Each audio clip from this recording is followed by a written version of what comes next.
Hi friend, Mrs Rita में आपका स्वागत है। आज मैं आपको बताऊंगी अपराग एकादशी व्रत कथा। एकादशी अचला तथा अपराग दो नामों से जानी जाती है। पुराणों के अनुसार कृष्ण पक्ष की एकादशी को अपरा एकादशी कहते हैं, क्योंकि अपार धन देने वाली जो मनुष्य के इस व्रत को करते हैं वे संसार में प्रसिद्ध हो जाते हैं। इस दिन भगवान त्रिविक्रम की पूजा की जाती है। अपरा एकादशी के व्रत के प्रभाव से ब्रह्मा हत्या, भूत योनि, दूसरे की निंदा आदि के सब पाप दूर हो जाते हैं। इस व्रत के करने से पर स्त्री गमन, झूठी गवाही देना, झूठा बोलना, झूठे शस्त्र पढ़ना या बोलना, झूठ ज्योतिष बनना तथा झूठ वेद बनाना आदि सब पाप नष्ट हो जाते हैं। जो क्षत्रिय युद्ध से भाग जाए वे नरकगामी होते हैं, परंतु अपरा एकादशी का व्रत करने से वे सभी स्वर्ग की प्राप्ति होते हैं। जो शिष्य गुरु से शिक्षा ग्रहण करते हैं और उसकी निंदा करते हैं वे अवश्य नरक में पड़ते हैं, मगर अपरा एकादशी का व्रत करने से ये सब पाप से मुक्त हो जाते हैं। जो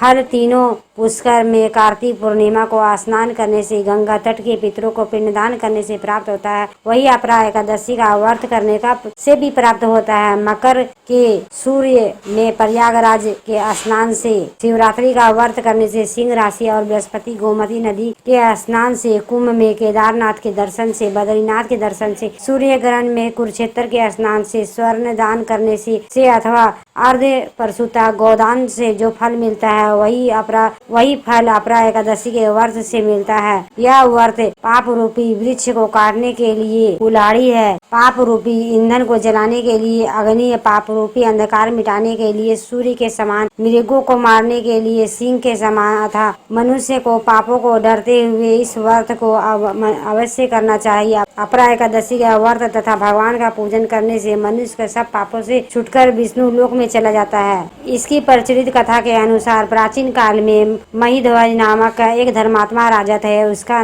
छोटा भाई व्रजध्वज था। वह बड़ा ही क्रूर और अधर्मी था, अन्यायी था और वह अपने बड़े भाई से द्वेष रखता था। जब पापी एक दिन रात्रि में अपने बड़े भाई की हत्या करके उसकी देह को जंगली और पीपल के नीचे गाड़ दिया। इस अकाल मृत्यु से राजा प्रेतमात्मा के रूप में उसी पीपल पर रहने लगा और अनेक उत्पात करने लगा। एक दिन अचानक धौम्य नामक ऋषि उधर से गुजरे। उन्होंने प्रेत को देखा और अपने तपोबल से उसके अतीत को जान लिया और उसने अपने तपोबल से प्रेत को उत्पात के कारण समझा। ऋषि ने प्रसन्न होकर उस प्रेत को पीपल के पेड़ से जड़ से उतारा था और तथा परलोक में विद्या का उपदेश दिया। दयालु ऋषि ने राजा के प्रेत योनि से मुक्ति के लिए स्वयं ही अपरा एकादशी का व्रत किया और उसे अगाति से छुड़ाने के लिए पुण्य प्रेत को अर्पित कर दिया। इस पुण्य के प्रभाव से राजा की प्रेत योनि से मुक्ति हो गई। वह ऋषि को धन्यवाद देता हुआ दिव्य देह धारण का पुष्पक विमान में बैठकर स्वर्ग चला गया। हे राजन, यह अपरा एकादशी की कथा मैंने लोकहित के लिए कही है। इसे पढ़ने व सुनने से मनुष्य के सब पापों को मुक्त हो जाता है। दोस्तों, ये वीडियो आपकी कैसी लगी? लाइक करें, सब्सक्राइब करें, बेल वाला आइकन को ऑल में प्रेस करें ताकि इसी तरह के लेटेस्ट वीडियो रोजाना मिल सके। Bye bye friends.